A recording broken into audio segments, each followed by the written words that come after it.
This is Sandstone Peak, and we are here with Alain Bourgault, a French-Canadian with an extraordinary amount of knowledge about nature and the outdoors. Alain, how are you? I'm good. Nice day. Good weather, good hiking weather. If I told you that this material, which is part of Sandstone Peak here in California, just north of LA, is not in fact sandstone, but part of a concrete continental terraforming project put together by an advanced race or races, would you believe me? I'm open to that, to see the evidence and to explore that concept because I've never heard about it until you said that. Well, let's explore it right now. I didn't tell you we were going to do this, but why don't you put your hand on that pink stone, that pink part of the stone, and tell me what then the sharp, what plant is that, by the way? Yucca. It's a yucca tree and it's really sharp, right? Or a yucca plant, yeah. So you're putting your hand on that pink stone. What do you feel? It feels like rock. Yeah, exactly. Well, yes, and what's the texture? I mean, it doesn't feel like sand, it feels like hard rock. It's like you can see the cuts in it. This one's color, this one doesn't have as much of a hue on that side, which is kind of common as you look at it. There's different hues. Yeah. And what about the shape of the rock? I guess that's more the word I should have used, the shape of the face there. I mean, it is smooth and flat. Does that seem odd to you if this is a vertical, smooth, flat shape on what is supposed to be horizontal sedimentary sandstone? I don't know. This is what I've been seeing. I'm a rock climber, so we look for these things. Right. And this is kind of fun to climb because it makes little pockets, you can grab and step on. Right. Stick your fingers in.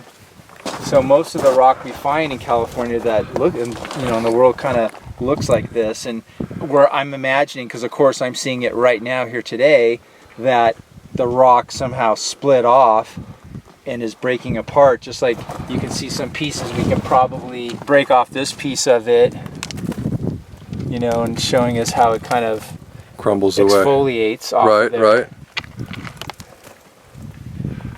Yeah, and from what I understand, the cracks, it's like the heat and the cold expanding, and that's how, and then water gets in and helps to create these fissures. And well, the geologists definitely had to come up with a reason to tell us that these are natural cracks and fractures. They call it either a crack or a fracture, so they had to come up with some mechanism. So is that what you're saying that they tell us?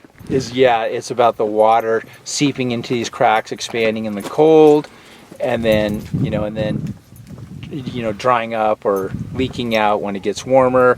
And so that expanding and contracting is what's making these formations as we find them now. All right, so I'm going to offer another paradigm. This vertical line is an odd feature to find along with a smooth face right next to it. So in other words, if we took away the left-hand material, we'd see the smooth interior face of this probably going back, and we see it there. Yeah. Where that piece is coming out, and in fact this might actually have come out, or they might have built it this way. So my theory is that the ancients did build these in sections, and that the sectioning was left to right, but it was irregular. So because I don't think geology can explain a vertical line in sedimentary material, and so I think that I'm just offering another hypothesis for that feature. These vertical lines, that's an interesting hypothesis. Could that be part of the shaking of the earth? California, we're in a prime location for earthquakes. Is that causing some of this to crack and fracture? I mean, I don't know much about geology.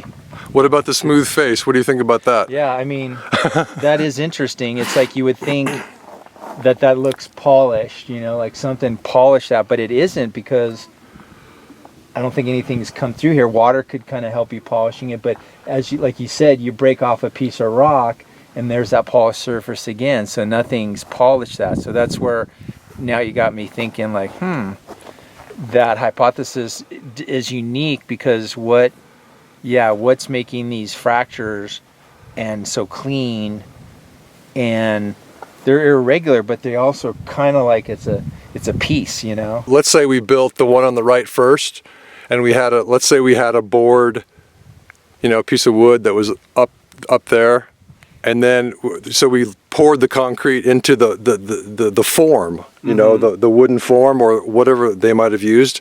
That's what I'm thinking that this is telling us, is that this is shaped by something else that was then taken away, or they did it energetically because they were so advanced they didn't need, you know, like what we use, which is just like hanging together some, you know, 2x4s and some plywood. Like this rock is broken.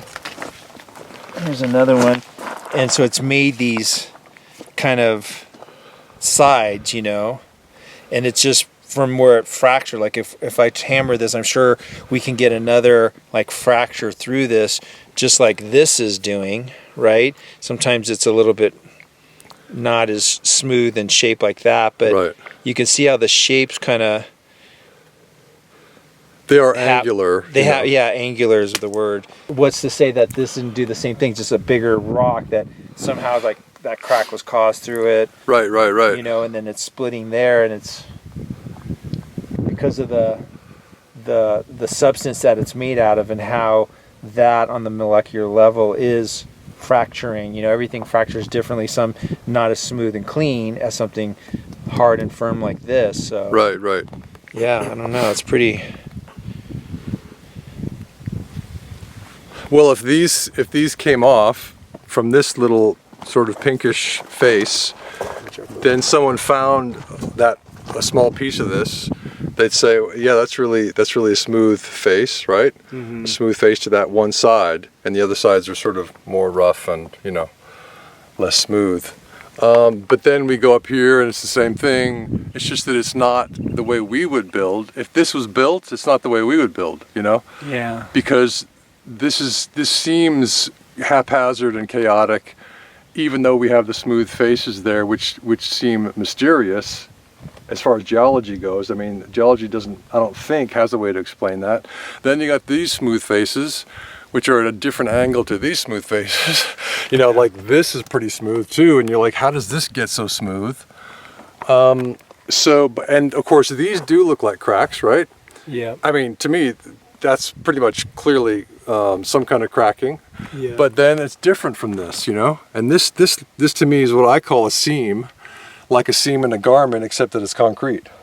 So this joins together these two sections mysteriously, because how would you do that? These seem strong as opposed to breaking apart, because I think geology's theory is that these cracks and fractures are causing the hills and mountains to break apart, and I don't see the breaking apart. I see it joining together. So what do you think?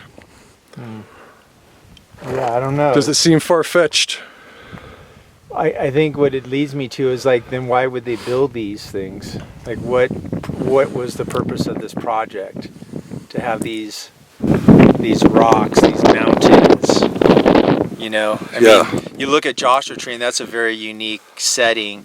Like those rocks are really profoundly beautiful. Whereas this is just kind of typical, you know, mountains just exfoliating. So I'm kind of curious, like, what would be the purpose of doing this? Whereas Joshua Tree, it's like, whoa, this looks like an art garden, you know, the way all the rocks are kind of positioned and formed. So what was the purpose, you know? The university idea, which is proposed as a fact and not a theory, it's proposed as a truth, is that the planet, and presumably other planets, accreted from dust and gas in a nebular disk, gravitationally accreted. There's more to it, but that's the basic idea. So if that's not true, and there's new scientists in the electric universe contingency who say that it can't have worked that way, then how could planets have formed? And if planets didn't form but were built, then obviously they're going to give the people who are going to live here, and it might be them, and then later we came, beautiful, mountains, hills, places for rivers to run and create negative ions, and all the things that you would want, because these are creating soil too. So it's like ecological terraforming, because slowly, as you said, they break apart, right? And they slowly disintegrate. Mountains and hills are creating soil for us, for plants to grow. So the plants are growing in the decomposed structures, and you're like, what if that's purposeful? You know, science, I like to tell people, like, scientists are the ones that are always willing to question things. Us not being willing to question and contemplate maybe there's a better answer or more to the answer that we've come up with is sad. These are all things that we're seeing really coming forward right now in 2020 that I've been contemplating, looking, and like, whoa, I'm really hoping as we shift, you know, I'm going to say new normal, because it's ridiculous. I think it's like the new awareness and awakening to we've been kind of stuck on a treadmill that maybe is not taking us where we can go, where we should go. Yeah, so we're constantly continuing this understanding of our world, you know, physically, spiritually, you know, and emotionally ourselves, the inner world. So that's a beautiful way to end it. Thank you, Alain. I really appreciate your time. Yeah. Now let's keep going on our hike. All right.